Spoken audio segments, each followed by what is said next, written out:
Shalom from Israel to all of the Daystar viewers around the world. I'm Moshe Bar Tzvi, the producer and founder of Israel Now News. We at Israel Now News are dedicated to bringing you the full story and the truth about Israel from Israel. It's written in the Holy Bible when David said in Psalm 25:5, "Lead me in your truth and teach me, for you are the God of my salvation. For you I wait all the day long." And God says in Zechariah 8:16, "These are the things that you shall do. Speak out the truth to one another. Judge with truth and judgment to peace in your gates. And always search for the truth, and the truth shall set you free." John 8:31. I hope you enjoyed the program. God bless you from Jerusalem. Shalom, shalom.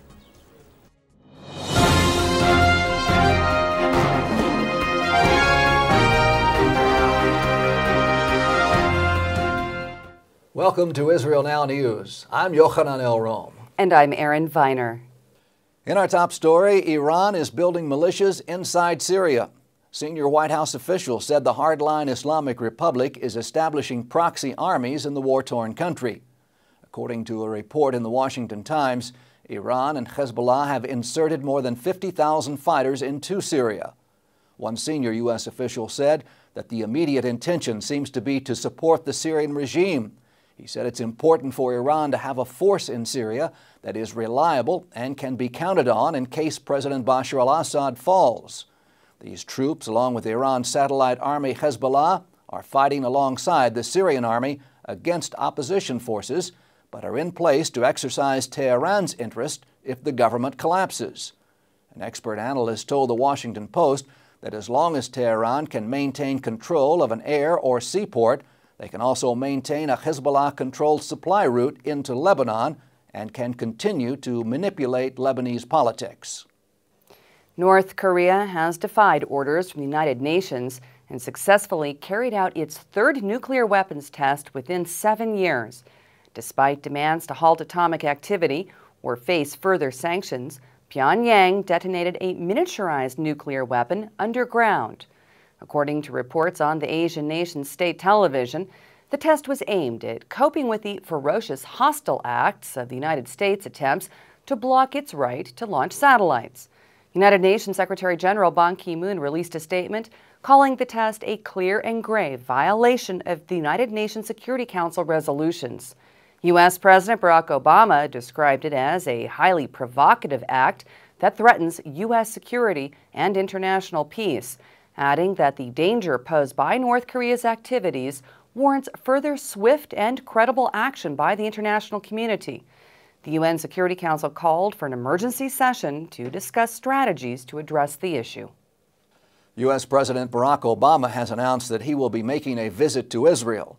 Israeli Prime Minister Benjamin Netanyahu told the Israeli cabinet that he and Obama have agreed that the meeting will focus on 3 central issues: Iran's race towards nuclear weapons, the instability in Syria and how that impacts regional security, and finally the diplomatic process with the Palestinians.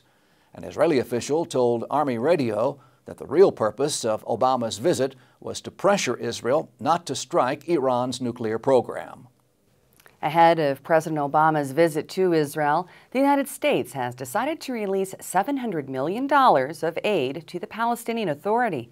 These funds were frozen after the PA defied the United States with its unilateral bid for statehood at the United Nations last November. The Palestinian Authority is now teetering on the verge of collapse, and newly appointed Secretary of State John Kerry announced that these funds must be released without delay. Bulgarian Foreign Minister Nikolai Miladonov has announced that he will present the findings of the investigation into last year's bus bombing in Burgas to the European Union. He said the report details Hezbollah's involvement in the attack, which targeted Israelis visiting Bulgaria. The country's interior minister publicly accused 2 Hezbollah operatives of involvement in the terror attack, which killed a Bulgarian bus driver, 5 Israelis, and injured more than 30 other Israeli tourists. Bulgarian officials said the paper trail leads back to Beirut.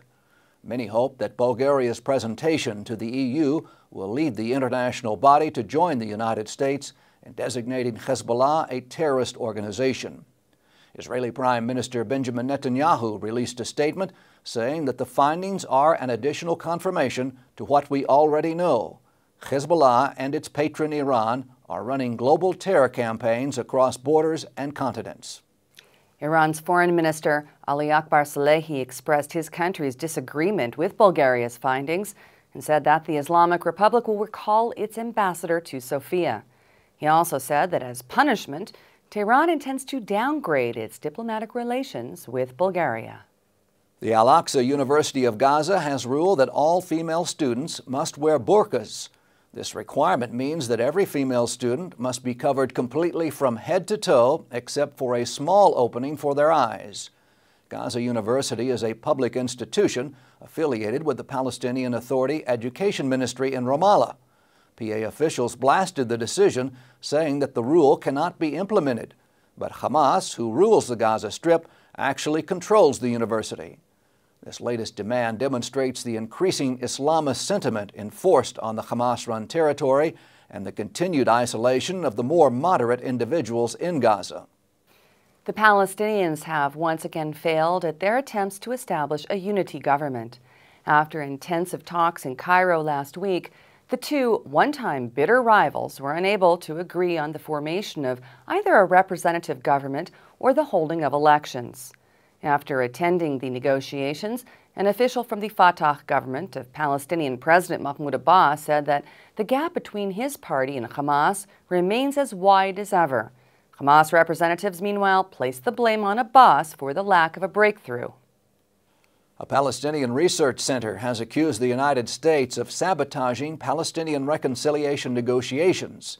Ibrahim Da'awi, head of the Palestinian Studies Center in Cairo, told a Hamas-run newspaper that the U.S. ambassador to Israel, Dan Shapiro, held a secret meeting with PA officials to ultimately stall the formation of a unity government. Iranians celebrated the 34th anniversary of their nation's revolution that deposed the government of Shah Mohammad Reza Pahlavi and instituted Islamic rule under Ayatollah Ruhollah Khomeini. Footage of the celebration showed mass demonstrators chanting "Down with the United States" and "Death to Israel." According to the United Nations Human Rights Council, more than 5,000 Syrians are fleeing their war-torn country every day. A spokesperson for the agency said the total number of Syrian refugees is quickly approaching 800,000. Most of them have fled to Iraq, Lebanon, Jordan, and Turkey. The UN estimates that more than 65,000 people have been killed in the bloody civil war, which has been raging in Syria for nearly 2 years. An Israeli citizen has been found guilty of illegally infiltrating Egypt in December of 2012. While the charge generally carries a maximum penalty of 6 months imprisonment, the court sentenced 24-year-old Andrei Pshenichnikov to a 2-year jail term. His mother claimed that her son obtained a visa to visit Egypt in order to meet with friends from France in Cairo. The Pshenichnikov family has appealed to both the Egyptian and Israeli governments, and sources at Jerusalem's foreign ministry say that they are closely monitoring the situation. The Israeli Defense Ministry has approved plans to build 90 new homes in the Judean community of Beit El. The homes will be the first of 300 to be built in the beautiful and historic city. The housing project is part of an agreement made with the Israeli government and residents of the town for the removal of the Ulpana neighborhood, which was demolished 18 months ago. Following last week's sudden resignation by Pope Benedict XVI, Israel's chief Ashkenazi rabbi released a statement honoring the pontiff as a leader in interreligious outreach. According to Rabbi Yonah Metzger, the best relations between the Catholic Church and the chief rabbinate were formed during Benedict's tenure, and Israel very much hopes for a continuation of those ties. Metzger then wished the 85-year-old outgoing pope good health and long days. 3 Israeli surfers visiting the Hawaiian island of Honolulu heroically saved the lives of 8 children last week. The kids were dragged out to sea by a strong current and were being pounded by huge waves. Their parents and emergency services personnel stood helplessly on the shore as the rough water trapped the youngsters and pulled them under. The Israelis reportedly struggled for 40 minutes to save all the children. The parents of the rescued children said the Israelis were heroes.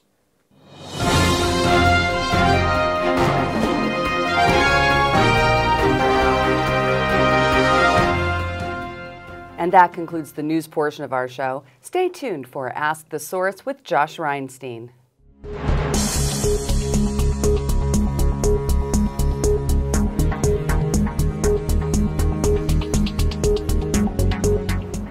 Hello and welcome to Ask the Source. I'm your host, Josh Reinstein, and we're here on a beautiful day on our rooftop studio in Jerusalem. Our guest today is Lahav Harkov, the parliamentary correspondent for the Jerusalem Post. Lahav, thank you for being on the show. Thank you for having me. Well, Lahav, we just finished with our elections, and now comes the tricky part, everyone's negotiation for governments and positions and ministerial positions. What do you see being the final outcome of the governmental coalition? Well, I think Prime Minister Benjamin Netanyahu has a lot of options, and I think that there are two basic options. A coalition with the Haredi or ultra-Orthodox parties, or a coalition without them. The second biggest party is Yair Lapid's Yesh Atid, and I would say that a lot of the character of the next coalition depends on him.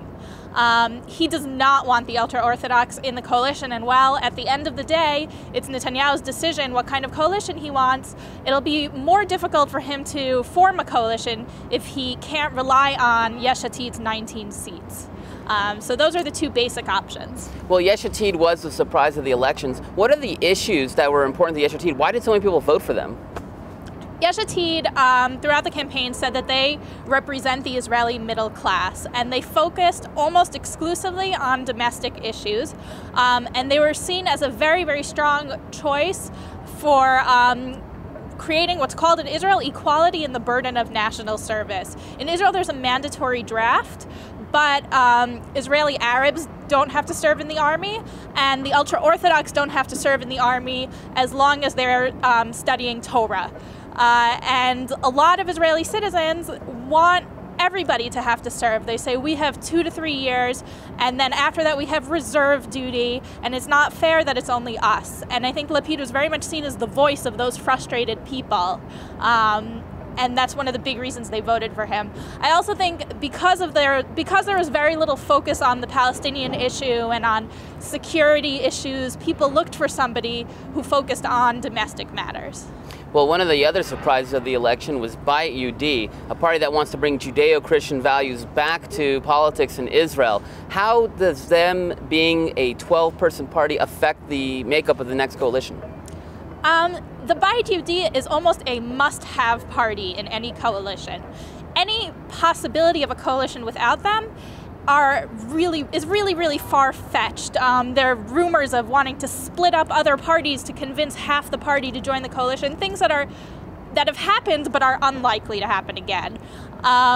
So chances are we will have that group of 12 people, which is 10% of the parliament seats, pulling the coalition towards the right, especially on issues like talks with the Palestinians and security matters. When it comes to domestic matters, they're a little bit more mixed.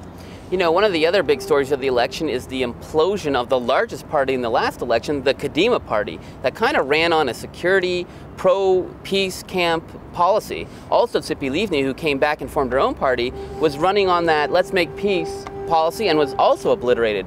Why is the peace accords with the Palestinians such an unpopular issue now that people are just not focusing on? You know, I think that people have sort of given up to some extent. Maybe in the back of their minds they have some hope for an eventual treaty, but they don't see it as a realistic possibility in the near future. You see that Palestinian Authority President Mahmoud Abbas he put so many preconditions before we can go back to talks that it just hasn't really been possible for the government to say those conditions are okay. Whereas Netanyahu is saying, I'm willing to talk without preconditions. Why don't we just start talking and then we'll work out those issues? But in the meantime, nobody's gone to the negotiating table for several years, and the Israelis say, well, we have our regular lives that we have to deal with. We have, bills to pay, and we have to be able to make enough money to pay those bills and send our kids to school, so we can't waste our time thinking about the Palestinians when there are more day-to-day matters bothering us. You know, one of the things that is interesting is that Benjamin Netanyahu, they say he has 31 seats, but really it's the combination of two parties, Likud and Israel Beitenu. What are the chances of that splitting up and Netanyahu being left with only 20 seats? It's hard to say what the answer to that question is. On the one hand, they say that they're strong and they are together. And on the other hand, there are certain hints here or there that there may be an eventual split. For example, now the Knesset, the Israeli parliament, is being set up. Everybody's getting their new offices, and Likud and Yisrael Beitenu have separate offices, which is not a very good sign for a party that's supposed to be, two parties that are supposed to be merged together. But on the other hand, if you hear what they say publicly, and in most of their behavior, they're very in sync. So I think this is something we'll have to wait and see. The speculation is that there's going to be an 80-person super coalition. How likely is that? I don't think that's very likely. That requires a lot of compromises, whether it's between the ultra-Orthodox and Yesh Atid, who have complete opposite opinions on the issue, what is like the main issue these days of the ultra-Orthodox serving in the military or not. And you would need, say, Bayit Yehudi and the Tzipi Livni party, who have opposite beliefs on the Palestinians, to also join together. I would say you could have one of those possibilities, but both of them at the same time is the probability is very low. It's not impossible, but it's not very likely. Love, there are literally tens of millions of people watching this show. What message do you have for our viewing audience? First of all, if you haven't been to Israel yet, you should come visit. As you hear from all this talk about the coalition, we are a vibrant democracy, really one of the only functioning democracies in the Middle East, if not the only. And all the naysayers should just go to knesset.gov.il and watch. Even if you don't understand Hebrew, watch the conversations, watch the discussions in the Knesset, in our parliament, and just see how there's such a range of opinions and types of lifestyles in Israel and how they all are expressed in our parliament. It's really beautiful. Thank you, Love, for being on the show. And thank you for tuning in to Ask the Source. I'm your host, Josh Reinstein. Now back to the studio.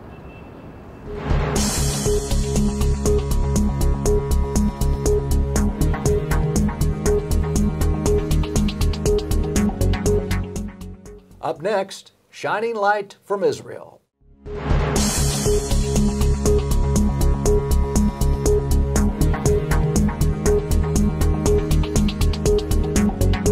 שהחיינו וקיימנו והגיענו לזמן הזה.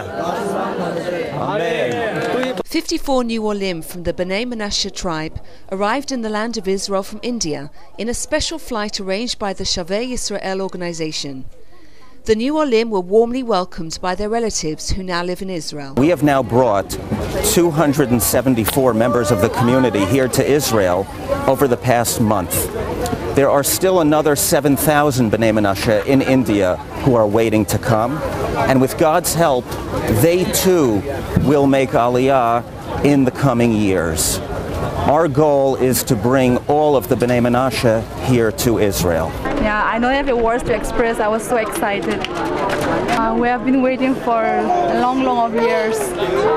So our dreams came true. We just can't believe it. We are here standing in Eretz Israel. I'm so excited being home after 2,700 years back. I'm so happy. This is my sister, and we didn't meet 12 years, and now we meet. I feel very happy that Hashem sent me here home safe and sound with my baby. מתפללים את אותו סידור שאנחנו מתפללים ועושים את אותו הנחת תפילין שאנחנו מניחים. זה לא להאמין, כאילו זה אותו ספר ופתאום איזה מישהו שהוא יהודי בכל קצה של העולם, אותו דבר, אותו תפילין. נשארו אלפי שנים ושמרו על המורשת הזאת. תינוקות והם מחייכים והם בוכים, ממש חיבקנו במטוס.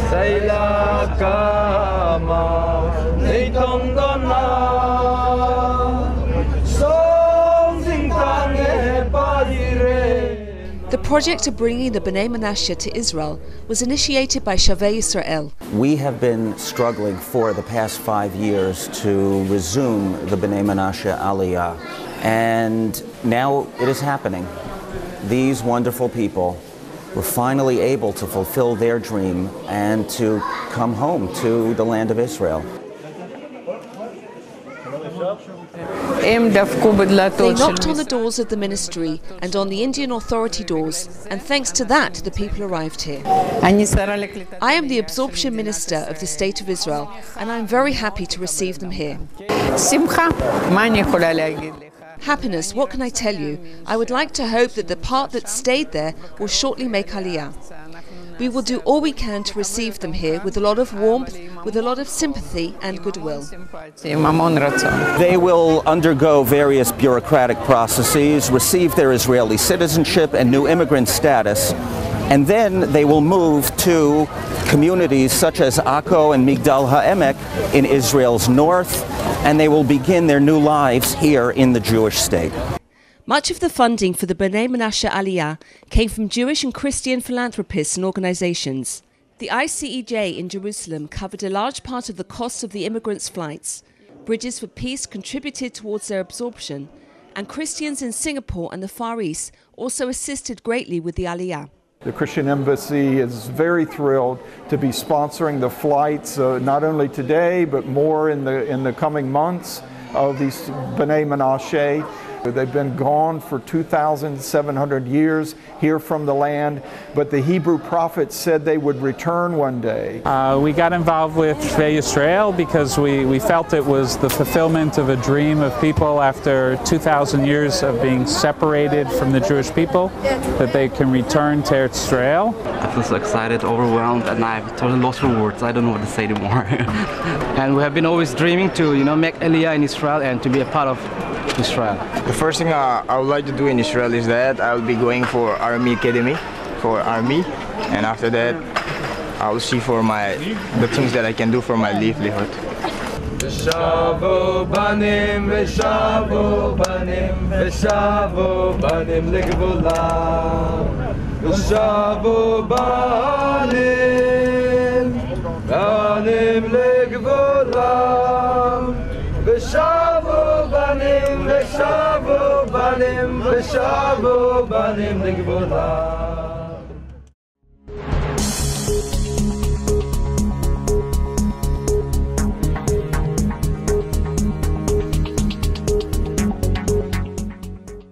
Stay tuned for the ICEJ report from the International Christian Embassy, Jerusalem.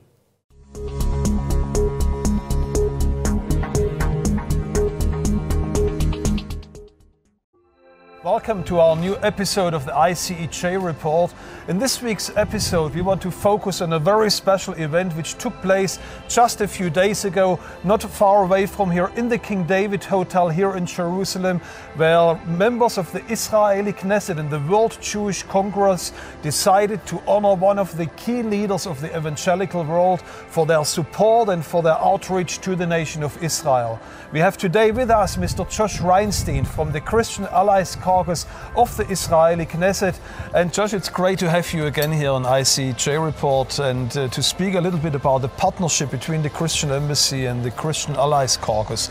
Tell us in a few words, what is the Christian Allies Caucus, which you are the director of? What is it all about? Well, the Knesset Christian Allies Caucus, which was founded in 2004 in the Israeli parliament, is dedicated to building direct lines of cooperation, communication, and coordination between the leaders of Israel, which is our parliament, and church leaders, leaders of organizations like yourself, and political leaders. And we realized that this is the time in the 21st century when Jews and Christians must come together and mobilize support for Israel based on Judeo-Christian values. Well, I mean, talking about Jewish-Christian relations, that's a milestone in Christian-Jewish relations. I think this never has happened, that senior representatives of the State of Israel come so close to Christian leaders. Yes, it's absolutely a sea change in the way Jews and Christians are working. Not only are we working at the political level, but we're also working at the grassroots level. And it's amazing to see that people of the book, as they call them, are coming together based on their shared Judeo-Christian values. And what we're doing is we're using those Judeo-Christian values to turn it into a fluid and new political support for Israel, which we call faith-based diplomacy. Well, one of the things what you are doing as Knesset Christian Allies Caucus is to honor particular leader in the Christian world for their accomplishment to defend and to stand with the nation of Israel. Just a few days ago, you honored Apostle René Terranova from Brazil. Can you tell us a few words why you chose him to be honored in such a way? Yeah, it's very interesting. We do something called the Night to Honor Our Christian Allies, and we do it in partnership with the World Jewish Congress and the Ministry of Tourism. And the idea actually is a play on John Hagee's Night to Honor Israel.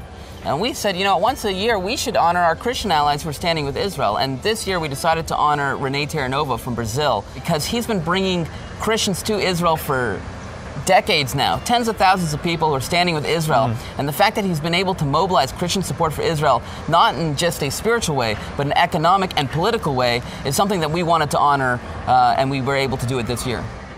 I feel very honored. Of course, it is having a great impact in my life. I was not expecting this.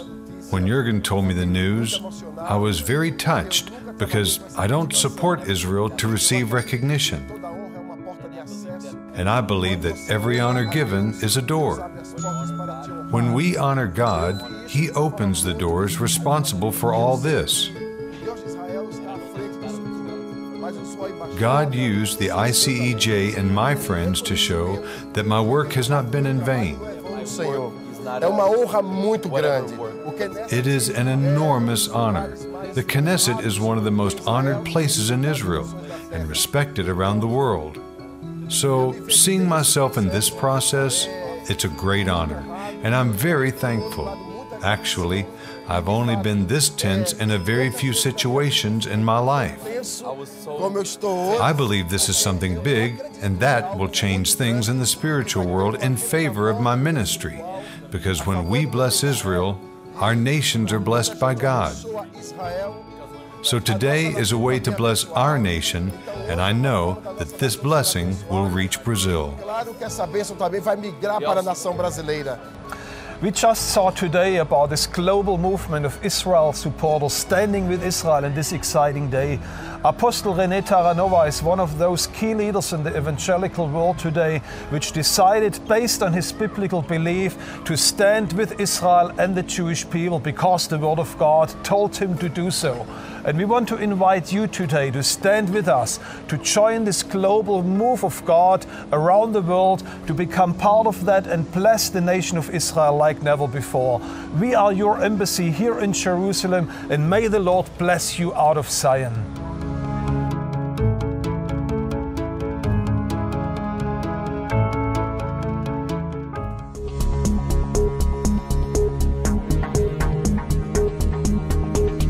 That's all for this edition of Israel Now News. I'm Yochanan El-Rom. And I'm Erin Viner, reporting from our studio in Jerusalem. Please join us again next week for all your Israel updates.